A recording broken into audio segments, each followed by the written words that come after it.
Hello everyone. आज date है 28/4/2020 और हम लोग C10 पेपर में, जो आप लोग का C10 पेपर है, समावेशी विद्यालय का सृजन, इसमें हम बात करेंगे श्रवण ह्रास से ग्रसित बालक यानी ह्रास से बाधित बालक के बारे में। तो पिछली कक्षा में हमने चर्चा किया था कि श्रवण बाधित बालक किसे कहते हैं, इनके कितने प्रकार होते हैं, इनकी क्या पहचानने क्या क्या कैसे इनको पहचानते हैं, इनकी क्या विशेषताएं हैं। ठीक है। तो आज हम बात करेंगे जो श्रवण ह्रास से ग्रसित बालक हैं, इनकी समस्याओं के बारे में और किस किस चीज़ की इनकी आवश्यकता होती है। तो देखिए, श्रवण ह्रासित जो बालक होते हैं यानी श्रवण बाधित जो बालक होते हैं, इनसे क्या होता है कि सुनने की वजह से या श्रवण की क्षमता की श्रवण ह्रास से ग्रसित होने के कारण इनकी क्या हो जाती है, बौद्धिक क्षमता कम हो जाती है। क्योंकि ये क्या करते हैं कि चीज़ों को अच्छी तरीके से सुन नहीं पाते हैं। तो नहीं सुनने के कारण क्या होता है कि इनकी ज्ञान में कमी होती है, यानी बौद्धिक क्षमताओं में कमी हो जाती है, क्योंकि ये ज्ञान को पूरी तरह से प्राप्त नहीं कर पाते हैं। लेकिन ये ज्ञान की कमी होने के साथ साथ ये नहीं है कि इनके इनमें भाषा का विकास नहीं होता है। इनमें कुछ भाषा का विकास होता है, जैसे सांकेतिक भाषा के माध्यम से ये अपने विचारों को व्यक्त करते हैं। ठीक है। और कुछ हद तक ऐसे जो बालक होते हैं, ये समाज के मध्य संप्रेषण कम होने से कुछ संप्रेषणात्मक जटिलताओं का भी सामना करते हैं, क्योंकि इनसे क्या होता है कि कम सुनने की वजह से ये अच्छे तरीके से समाज में कम्युनिकेट नहीं कर पाते हैं। फिर एक इनमें दूसरी कमी आती है शैक्षिक उपलब्धि से संबंधित। जब श्रवण ह्रास से ग्रसित बालक के क्या होती है कि शैक्षिक उपलब्धि कम होती है, क्योंकि वो श्रवण ह्रास से ग्रसित होने के कारण वो उस स्तर की शिक्षा नहीं प्राप्त कर पाते हैं, क्योंकि इन बालकों की पठन क्षमता क्या होती है, काफ़ी प्रभावित हो जाती है। ऐसे बालकों की उपलब्धि का एक मुख्य घटक है कि ये अक्षमता जन्मजात नहीं होते हैं, बालक श्रवण ह्रास की वजह से भी उत्पन्न हो जाती है। ठीक है। अब इनकी जो शैक्षिक अक्षमता है, ये जन्मजात नहीं होती है, ये श्रवण ह्रास से ग्रसित होने की वजह से इनकी शैक्षिक उपलब्धि में कमी आती है। फिर नेक्स्ट आपका जो हेडिंग है वो सामाजिक समायोजन, यानी जो श्रवण बाधित बालक है या श्रवण ह्रास से ग्रसित बालक है, ये क्या होता है कि ये अपने व्यक्तित्व के विकास और बालक और समाज के मध्य संप्रेषण पर निर्भर करता है। और ये जो श्रवण ह्रास से ग्रसित बालक होते हैं, ये समाज से कट जाते हैं, क्योंकि ये समाज में लोगों के साथ कम्युनिकेट नहीं कर पाते हैं। कम्युनिकेट नहीं कर पाने के कारण क्या होता है कि ये समाज से दूरी बनाते चले जाते हैं और समाज से दूर रहना, अकेले रहना प्रीफर करने लगते हैं। तो समाज से दूरी बनाने के कारण क्या हो जाता है कि ये समाजीकरण की प्रक्रिया से वंचित रह जाते हैं। अब देखिए, श्रवण बाधित बच्चों को शिक्षा कैसे दी जानी चाहिए, किस प्रकार की शिक्षा होनी चाहिए। तो पहले जो श्रवण बाधित बालक हैं, इन्हें तो इंटीग्रेटेड क्लासरूम की ज़रूरत होती है। इंटीग्रेटेड क्लासरूम मेरे कहने का ज़रूरत है कि इस प्रकार की शिक्षा व्यवस्था होनी चाहिए जिसमें श्रवण बाधित बच्चों के साथ साथ सामान्य बच्चों को उस विद्यालय में शिक्षित किया जाए। क्योंकि क्या होगा कि जब वो अगर उनको सामान्य बच्चों से अलग पढ़ाया जाएगा, तो हो सकता है उनमें हीन की भावना या कुंठा की भावना से वो ग्रसित हो जाए, या दूसरे बालक उनको उस नज़र से नहीं देखें, सामान्य नज़र से नहीं देखें। तो इसीलिए क्या हो जाता है कि इन सॉल्विंग क्लास या इंटीग्रेटेड क्लास में सामान्य बच्चों के साथ बैठाकर ऐसे बच्चों को शिक्षित किया जाता है।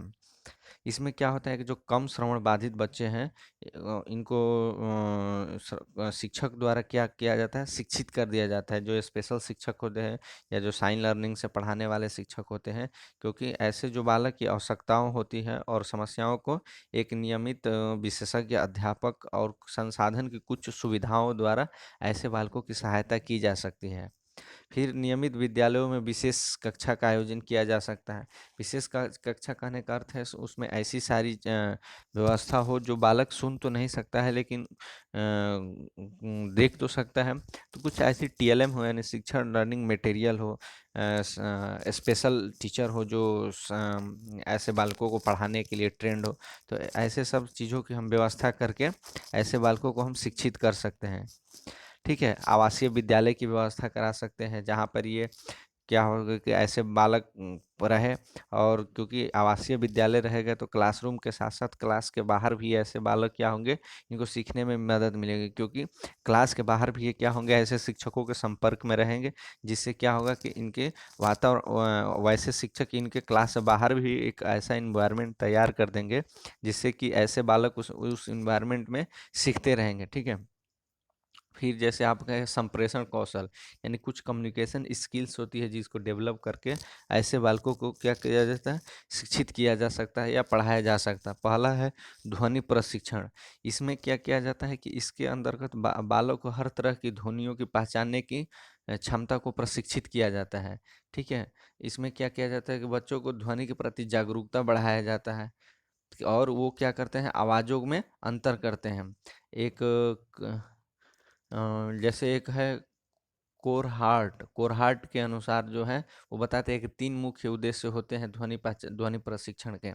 पहला ये होता है कि ध्वनि संबंधित जागरूकता का विकास किया जाए, यानी बालक के अंदर ध्वनि के संबंध में क्या हो जाए, रुचि पैदा की जाए। फिर दूसरा है कि विभिन्न प्रकार के ध्वनियों में अंतर करना सिखाया जाए, यानी विभेदीकरण संबंधी योग्यता का विकास किया जाए, कि कैसे हम पहचान पाएंगे कि ये मनुष्य की आवाज़ है, कि ये बालक की आवाज़ है, कि ये लड़की का है, कि ये किसी जानवर का आवाज़ है, या किस चीज़ का आवाज़ है। तो पहले बालक के अंदर वो क्षमताएं हम विकसित करेंगे जिससे क्या हो, वो ऐसी आवाज़ों को वो पहचाने। इसके बाद हम क्या कर सकते हैं कि ओठ और ध्वनियों को उच्च और निम्न आवश्यकता परिस्थितियों में विभेदीकरण संबंधी योग्यता का विकास कर सकते हैं। यानी इसमें क्या कर सकते हैं कि होठ से जो ध्वनियों का उच्चारण होता है, तो इसको यानी लिप रीडिंग का काम अगर सिखा सके उस बालक को, तो हो सकता है कि उस लिप रीडिंग से छोटे छोटे वाक्यों को एक ऐड करके सेंटेंस बना ले, और हमारी बातों को ये समझने में उसको मदद मिले। ठीक है। तो अब देखिए लिप रीडिंग क्या होती है। लिप रीडिंग लिप रीडिंग या स्पीच रीडिंग। देखिए लिप रीडिंग जो होती है वो दो प्रकार की होती है। एक एनालिटिकल मेथड होता है। एनालिटिकल मेथड वो मेथड होता है कि इसमें क्या किया जाता है कि बच्चों की इस बात पर जोर दिया जाता है कि पाठ्य सामग्री को क्या करें, छोटे छोटे शब्दों में से वाक्य बनाए। यानी क्या करें कि लिप रीडिंग में सेंटेंस को भले वाक्य बनाना सीखता है होठ को पढ़कर, लिप को वो देखता है ध्यान से, और वैसे छोटे छोटे वाक्यों को मिलाकर छोटे छोटे सेंटेंस बनाने की कोशिश करता है। एक होता है सिंथेटिक अप्रोच। इसमें इस बात पर जोर दिया जाता है, जोर दी जाती है कि बच्चे जो पाठ्य सामग्री है, पाठ्य सामग्री पर वो एकाग्र होना चाहिए, न कि व्यक्तिगत ध्वनियों पर। ठीक है। फिर उसके बाद आता है साइन लर्निंग। फिर फिंगर स्लिपिंग। फिंगर स्पेलिंग वो होता है कि इसमें क्या होता है कि बालक अपनी अंगुलियों से अक्षर उभरे होते हैं उनको स्पर्श करता है, और स्पर्श करके पढ़ने की कोशिश करता है। जो जैसे मान लीजिए एक ब्रेन लिपि है, जो दृष्टिबाधित बच्चे होते हैं वो उंगलियों से स्पर्श करके शब्दों को पहचानते हैं और उससे वाक्य और सेंटेंस में। अगर श्रवण बाधित भी बालक है तो देखने के साथ साथ अगर फिंगर स्लिपिंग भी काम ही कर सकता है। ठीक है। तो ये आज की क्लास थी। तो आज आप लोग का श्रवण बाधित बालक क्या होते हैं, कितने प्रकार के होते हैं, उन्हें कैसे शिक्षा की ज़रूरत है, तो ये आज आपका टॉपिक ख़त्म हुआ। Okay, thank you.